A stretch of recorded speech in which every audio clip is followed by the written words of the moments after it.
there. Welcome to the Earthen Fairy. I've got a different video today. I just wanted to show you some things that I picked up that I really like.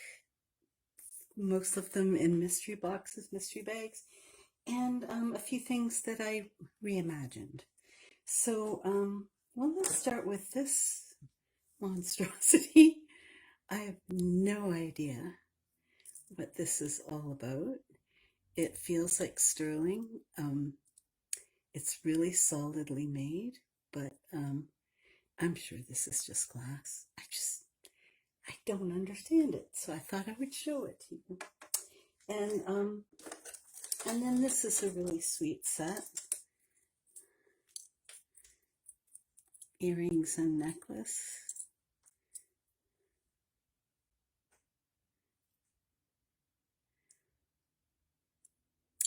So there's that.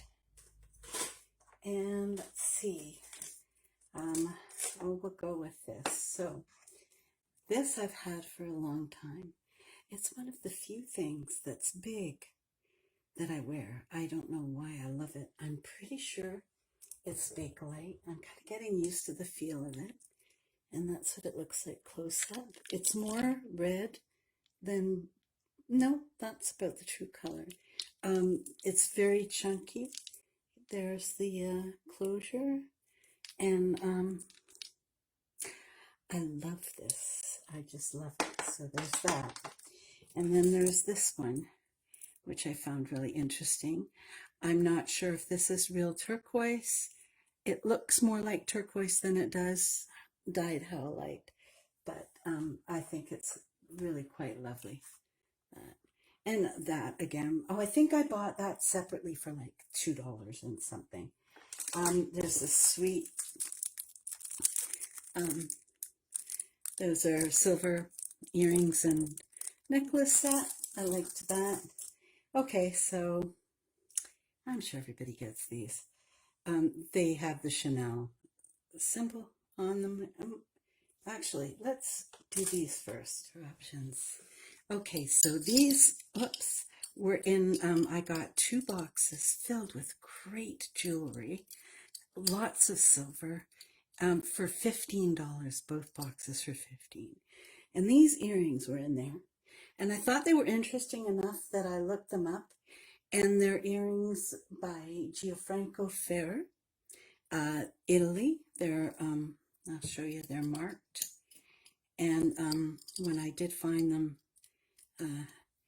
they go for a pretty hefty price. So that's the mark. And yeah, they're hollow. The lions are hollow, and the beads are lucite, amber looking lucite. So I thought they were pretty cool. And then we have these, which have the Chanel logo, but you know, who knows? They're still, I think, really pretty. I don't have backs on these. And that's ooh, what they look like. Let me put them in my hands because that's not working. And that's what they look like. Oh dear. Anyway, they're very, very pretty. It would be really nice if they were Chanel, but I'm not holding my breath. Okay, so, jeez.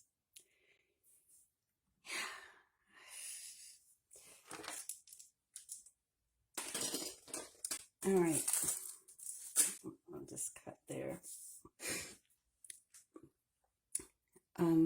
This I got in a bag of jewelry. I think it was either a $5 bag from one of the local thrift shops or a $7.49 bag. And this is a Brighton, and it's from their Trust Your Journey collection. And there's the back of it. And honestly, this is in perfect condition. It's really beautiful. It's silver plated, but absolutely gorgeous. So that was a nice find. And then there was this. I need to find a good silver hook for this clasp, but I couldn't find a maker for this.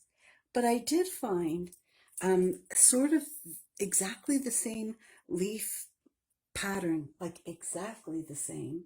And it was on a James Avery bracelet. So who knows what that is? It's definitely silver, but not marked. And I'm saddened that maybe it was marked on the clasp, but the clasp is no longer there. And then, another weird thing is this is sterling, and it's, I think it's, yeah, it's sterling, sorry. And it doesn't look like anything special to me. However, I'm not sure if you're ever going to be able to see that. It's Smart Tiffany and Company. And although I found some very similar to this, I did not find any exactly like this. So again, all bets are off. I'm not holding my breath. So then I saw a marketplace, and can I tell you, it's a few things that bother me about the whole jewelry collecting business, and that is that people show something and that, oh, it's nice, right, whatever, and then they find out it's a certain maker, and then they're very excited, and I just think if you love it, you love it, and yeah. Uh, and the other thing is, I do have the acid testing kit, but I don't use it because I find it a little brutal.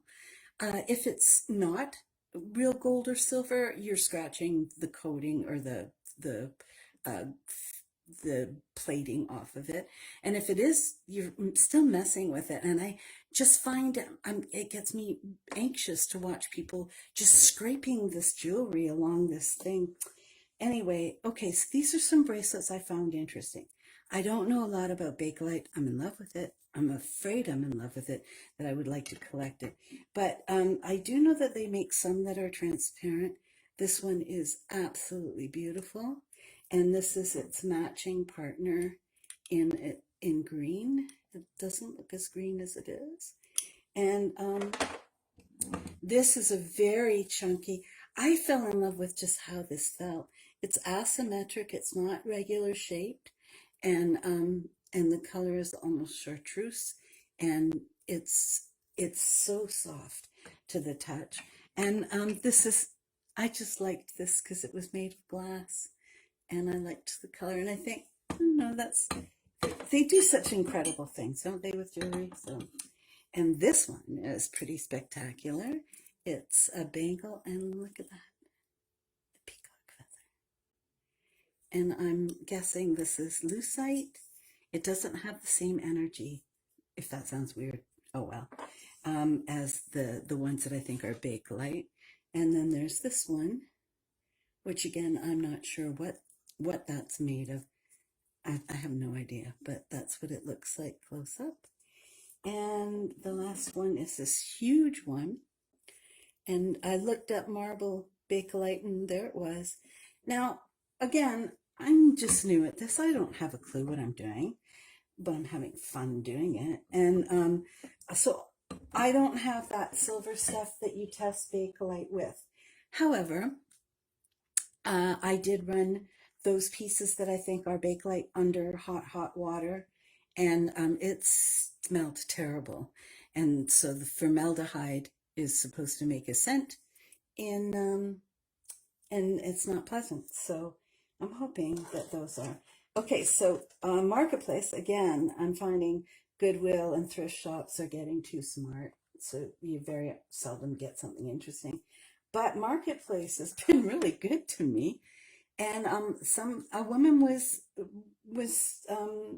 selling three pieces of jewelry for $10, and I just liked what I saw. The necklace I don't have here, the other necklace, but this is sterling, and it's got Italy on it, and I love this so much I'd actually wear it, and that's unusual because I technically don't wear a lot of jewelry.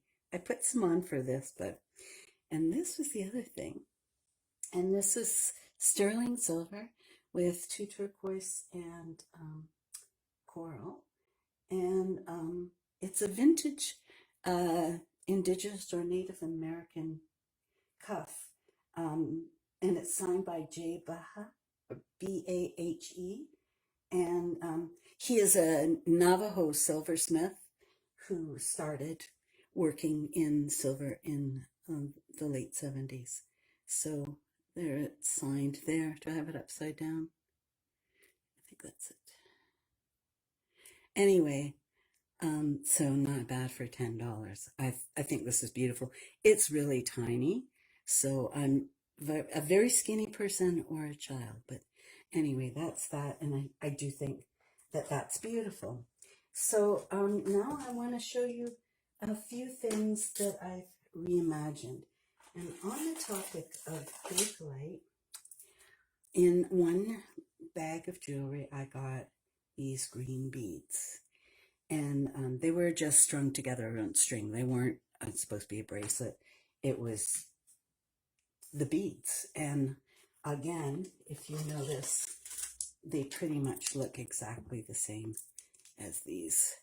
They sound the same. They have the same feel, the same energy. Anyway, so what I did was I just strung some black glass beads, and I happened on some tiny glass green ones that were like exactly the same color. And I'm pretty happy with that. I think that looks pretty cool. And then so what else did I do? Oh, I took some turquoise I had and made this. And there's coral and turquoise, and this was an earring that I wore in probably the 80s, and it's Mexican silver. Anyway, I liked that together. This is the bluest turquoise I've seen, though. Very. And then I just took this simple necklace, really simple, and added an odd earring to it. And I just like how it kind of brought that necklace to life, that it needed something. It was kind of boring. Okay, so this was cool. I have a lot of Viking in my ancestry, and I found this, and it's called Viking Ship, and it's by Jorgen Jensen, and this was probably done in the 70s, and it is in perfect condition. It's silver. No, it's pewter. I think the necklace is silver, the chain, sorry. Anyway, he's from Denmark, and his work is really well known. So I like that. I think that's really cool. And there's what the back says. They're numbered. I don't know how many out of, but they're numbered. Then I had this bracelet that was all falling apart. And the bracelet was basically this butterfly, and the rest of the bracelet had these all around. And I thought that it kind of took away from the butterfly. So I took it apart because it was falling apart, and put these crystals and really pale silver faux pearls, and made this. And again, I think that's really pretty. I think the necklace would have been pretty on its own too, but that's what I did because I might have been bored or something. Likewise, this, I just fixed this. This was missing one of the big crystals. I found the crystal and fixed it. Not such a big deal. However, there's some tiny ones missing. I still think because on the back of the pin itself is missing, I think this would make a nicer pendant. So I'm going to work with that in the future. And this, when I got this, again, in a job lot, and this is just Aldo, it's not anything really special, but I really liked it. Are we okay here? But there were, they weren't symmetric. There were some of these missing, so I took some off and moved them around to try to get a cohesive piece out of it. And and that's what it looks like. And I would definitely like to see somebody wear that. It's a shame that I can't go further out because it actually was, it was further, it was wider than that. And the last sort of fix-it piece I have is this. Now, I think these are dyed sandalwood, and I fixed it because the necklace was all falling apart. This is a crocheted, and this is a little piece of white light green jade, and I fixed it before I did my research. And so it's a traditional mala necklace, and they were derived from ancient Hindu and Buddhist spiritual practices, and they call them breathing beads.